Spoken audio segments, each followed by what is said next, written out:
أعوذ بالله من الشيطان الرجيم. پناه وړم الله تعالی شړل شوي شیطان څخه. بسم الله الرحمن الرحيم.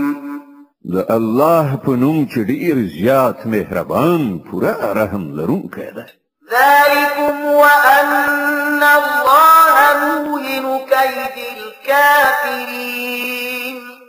دا معامله خو له تاسې سره ده او له کافرانو سره معامله دا ده چې الله د هغو د چلونو کمزوری کوونکی دی. إن تستفتحوا فقد جاءكم الفتح وإن تنتهوا فهو خير لكم وإن تعودوا نعد ولن تغني عنكم فئتكم شيئا ولو كثرت وأن الله مع المؤمنين. دی کافرانو ته ووایه که تاسې فیصله غوښتله نو دا د فیصله مو مخې ته راغله. اوس که منع شئ نو همدا ستاسې لپاره ډېره ښه ده او که بیا وګرځئ او همغه حماقت تکرار کړئ نو موږ به هم همغه سزا تکرار کړو او ستاسې ډله که هر څومره زیاته هم وي ستاسې په درد به ونشي خوړلی. الله د مؤمنانو ملګری دی. يا أيها الذين آمنوا أطيعوا الله ورسوله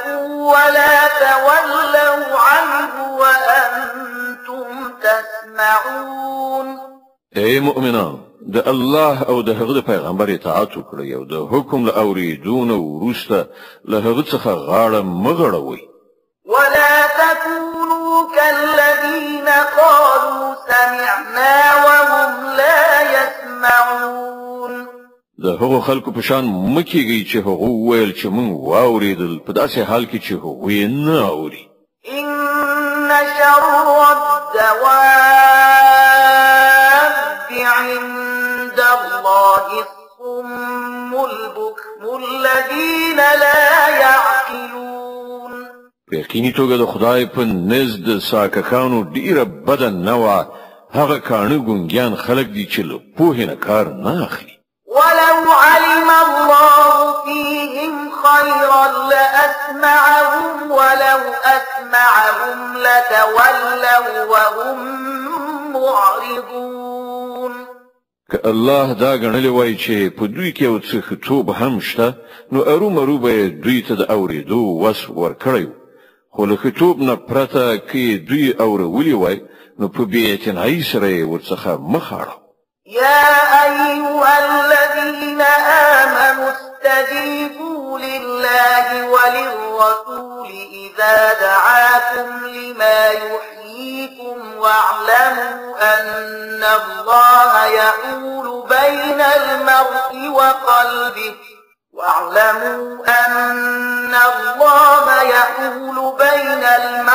وقلبه وأنه إليه تحشرون. اے ایمان راوړونکو د الله او د هغه د پیغمبر بلنې ته لبیک وایي چې کله پیغمبر تاسو ته د هغه شی په لوري بلنه درکړي چې تاسو ته ژوند بخښونکی دی او په هیږي چې الله د انسان او د هغه د زړه تر منځ حایل دی او د همغه لوري ته به تاسو ورغونډ کړئ شي. واتقوا فتنة لا تصيبن الذين ظلموا منكم خاصة واعلموا أن الله شديد العقاب. او له هغه فتنې څخه ځان وژغورئ چې د هغې ناوړه اغېزه به په ځانګړې توګه یوازې په هغو خلکو پورې محدوده پاتې نشي چې په تاسې کې چا ګناه کړی وي او پوهیږي چې الله سخت سزا ورکوونکی دی. واذكروا إذ أنتم قليل مستضعفون في الأرض تخافون أن يتخطفكم الناس فآواكم وأيدكم بنصره ورزقكم من الطيبات لعلكم تشكرون. هغه وخت په زړه کړی چې کله تاسو لګوي په ځمکه کې تاسو کمزوري ګڼل کېدی تاسو ویریدلی چې خلق مول منځ یو نشي بیا الله تاسو ته د پناه ځای برابر کړ په خپل مرسته تاسو مټ قوي کړ او خارو زی در ورسوله خای چې تاسو شکر ویستونکي اوسئ يا أيها الذين آمنوا لا تخونوا الله والرسول وتخونوا أماناتكم وأنتم تعلمون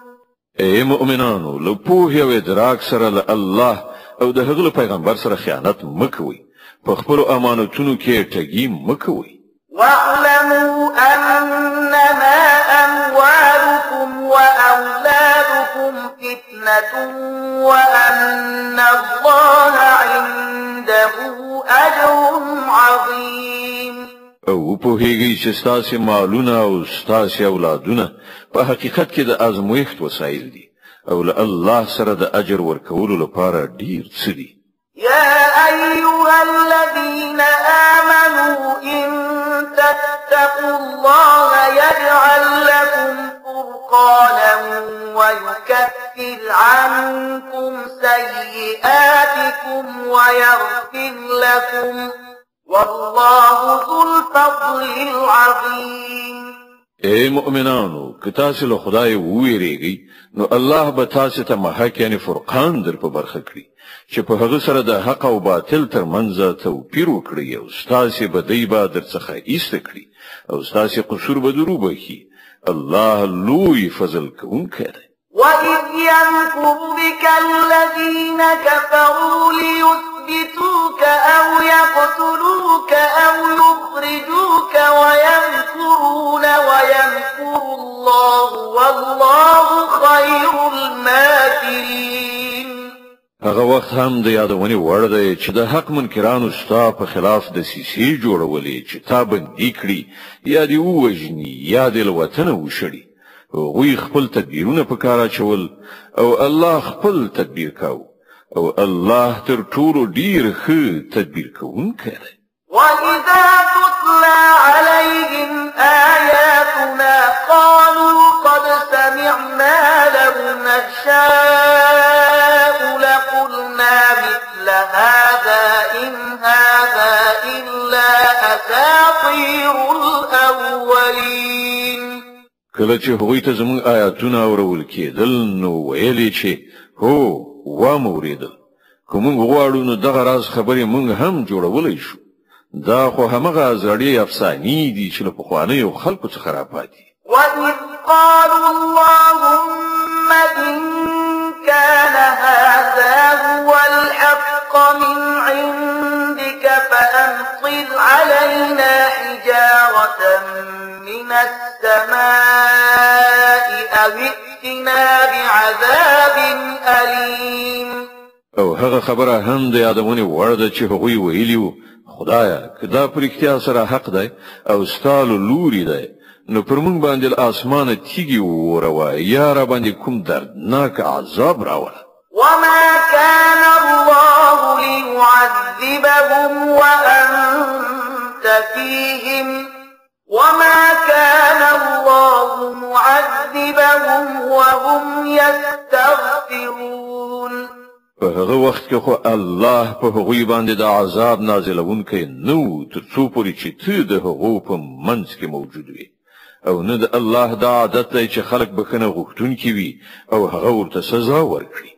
وما لهم ألا يعذبهم الله وهم يصدون عن المسجد الحرام وما كانوا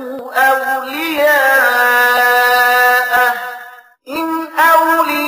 أولياؤه إلا المتقون ولكن أكثرهم لا يعلمون خو اوس به ولې هغه ور باندې عذاب نه نازلوي چې هغوی د مسجد حرام لار بندوي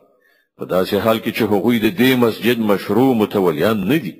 د هغه مشروع متولیان یوازې پرهیزګاران کېدلی شي خو زیاتره خلک په دې خبره نه پوهیږي صدق الله العظيم الله ستر رښتیا ویونکی دی